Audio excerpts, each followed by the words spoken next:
Le titre de ce livre, c'est L'homme spirituel. Il est écrit par le bien-aimé frère Watchman Nee. Nous sommes présentement à la 9e et grande partie de ce livre. Nous sommes au chapitre 2, la 9e et grande partie de ce livre. Je répète, nous sommes au chapitre 2, la 9e et grande partie de ce livre. Chapitre 2, petit 2. Chapitre 2, petit 2.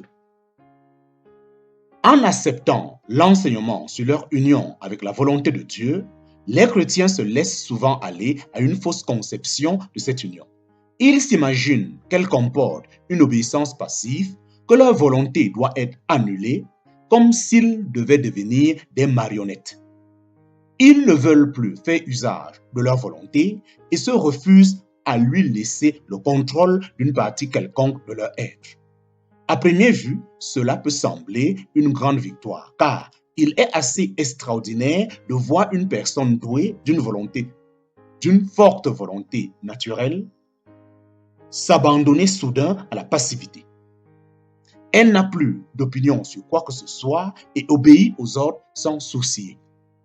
Ni l'intelligence, ni la volonté, ni même la conscience qui distingue entre le bien et le mal n'ont plus l'occasion de ces excès car l'obéissance est parfaite. C'est la condition idéale qui permet à l'ennemi de s'introduire. C'est presque une invitation à l'envahisseur. Tombé dans cet état, le chrétien cesse toute activité. Il attend tranquillement qu'une force extérieure le mette en action. À moins que cette force ne le contraigne d'agir, il restera inerte. Et si une telle situation se prolonge, ce chrétien constatera un jour que s'il sait maintenant ce qu'il doit faire, il ne lui est pas possible de l'entreprendre. Sans cette force extérieure, il est incapable de faire un pas. Sa volonté est annihilée. Il est lié. Il ne peut faire un mouvement que mis en action par une force étrangère. La folie du croyant. La folie du croyant.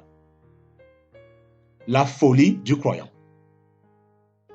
Les mauvais esprits profitent de cette inaction pour atteindre le croyant par la ruse, tandis que le croyant persiste à considérer son inertie comme étant la véritable obéissance à Dieu et l'union parfaite avec sa volonté. Il ne réalise pas que Dieu ne demande jamais. Il ne réalise pas que Dieu ne nous demande jamais d'entrer dans la passivité. Ce sont les puissances de ténèbres qui ont poussé l'homme à l'inaction. Dieu veut voir les siens utiliser activement leur volonté pour collaborer avec lui. La chose est implicite dans des versets comme Jean chapitre 7, verset 17. Si quelqu'un veut faire sa volonté, il connaîtra.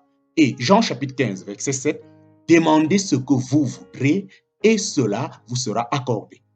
Dieu n'est pas indifférent à ce que nous faisons de notre volonté.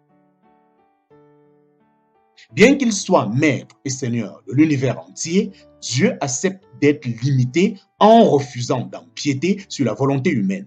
Il compte sur notre obéissance, mais il respecte notre personnalité. En parenthèse, notez, le mot personnalité, tel que nous l'utilisons dans cet ouvrage, se rapporte toujours à la personne de l'homme, non à son caractère. Il souhaite nous voir désirer ce que lui, il désire. Il ne veut pas usurper notre faculté de désirer et réduire notre volonté à une inaction mortelle. Il attend de nous la collaboration la plus positive. Il trouve son plaisir à voir sa créature atteindre le sommet de son développement, à savoir ici une volonté parfaitement libre. Lors de la création, Dieu a doté l'homme d'une volonté sans entrave. Ne l'ayant pas créé pour qu'il obéisse mécaniquement, comment pourrait-il attendre de l'homme racheté qu'il se comporte comme un robot manœuvré à distance par un contrôleur invisible? C'est certainement une manifestation de la grandeur de Dieu qu'il n'ait pas besoin de nous faire de bois ou de pierre pour obtenir notre obéissance. Sa solution, c'est de l'obtenir spontanément par l'action de son esprit dans notre esprit. Il refuse de vouloir à notre place. Il refuse de vouloir à notre place. Il attend de nous la collaboration la plus positive.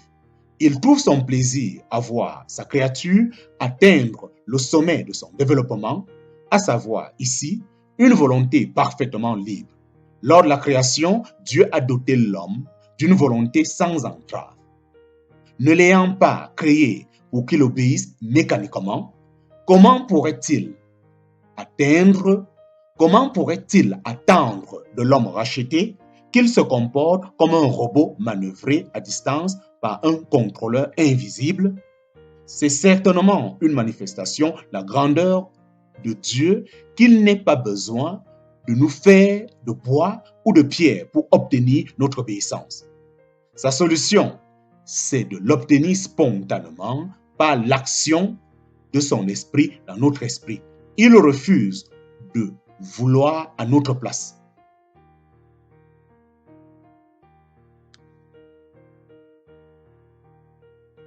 La folie du croyant.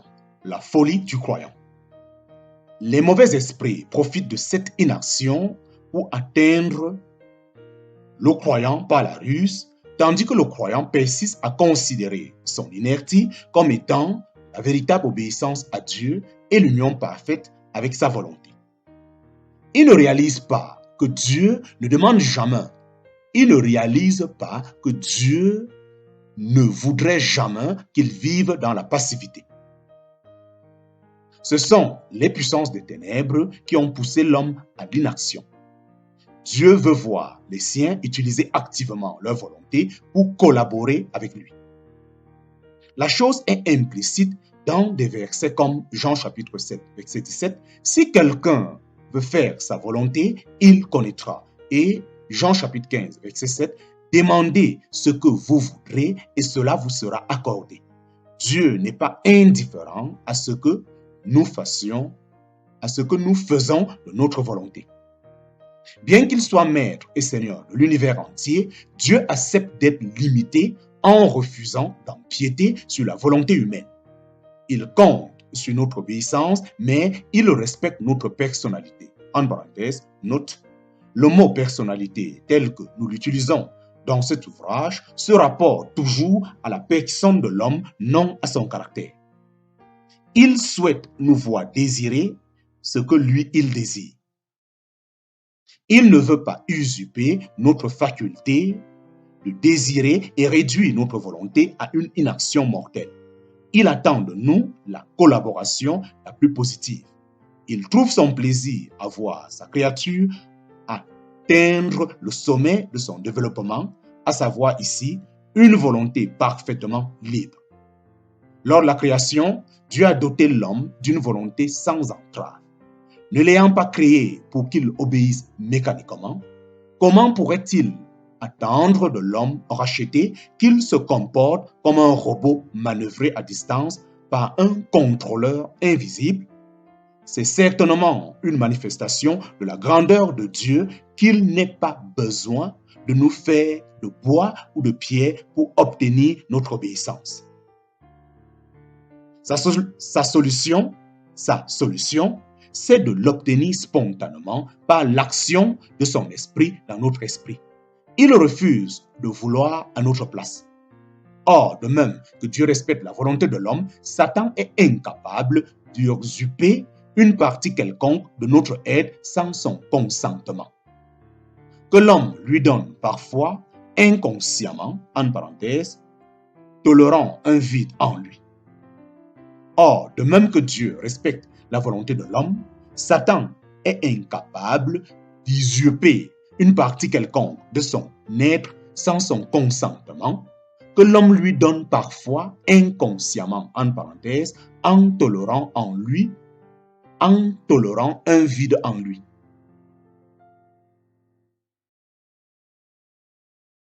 Tous les deux, Dieu et le diable, doivent parvenir à persuader l'homme avant de pouvoir opérer en lui. Ce qui les distingue, c'est que Dieu tient à ce que l'homme utilise chacun de ses talents en collaboration avec le Saint-Esprit, tandis que Satan requiert la cessation de tout exercice de la volonté de l'homme pour pouvoir opérer à sa place. Le contraste est impressionnant. Dieu appelle l'homme à choisir activement, consciemment et spontanément de faire sa volonté afin d'être libre de corps, d'âme et d'esprit.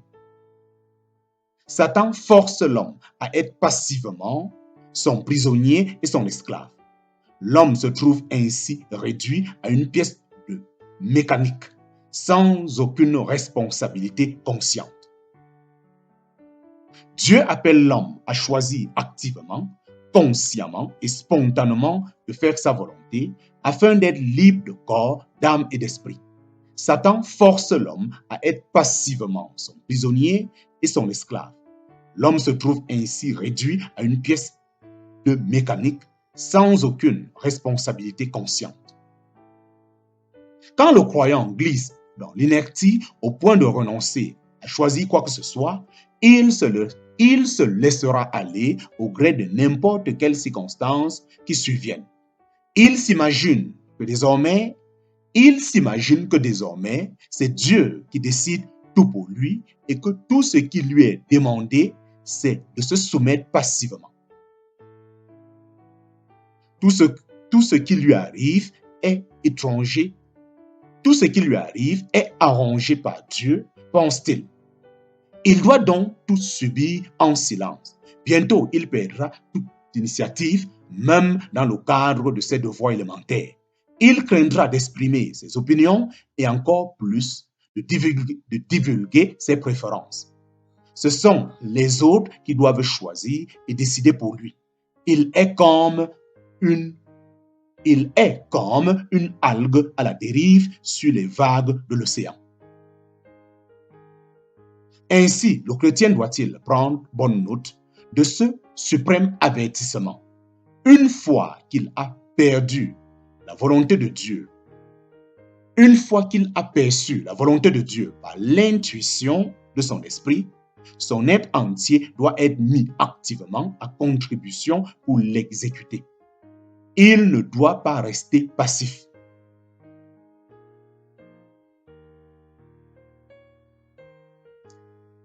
Quand le croyant a glissé dans l'inertie au point de renoncer à choisir quoi que ce soit, il se laissera aller au gré de n'importe quelle circonstance qui survienne.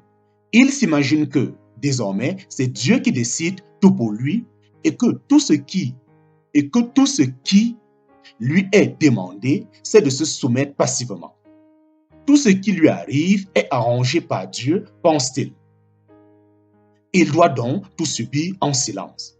Bientôt, il perdra toute initiative, même dans le cadre de ses devoirs élémentaires.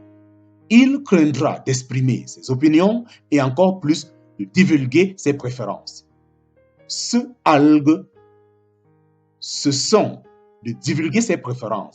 sont les autres qui doivent choisir et décider pour lui. Il est comme une algue à la dérive sur les vagues de l'océan. Aussi le chrétien doit-il prendre bonne note de ce suprême avertissement. Une fois qu'il a perçu la volonté de Dieu par l'intuition de son esprit, son être entier doit être mis activement à contribution pour l'exécuter. Il ne doit pas rester passif. Fin du chapitre 2 de la 9e partie de ce livre. Fin du chapitre 2, la 9e partie de ce livre.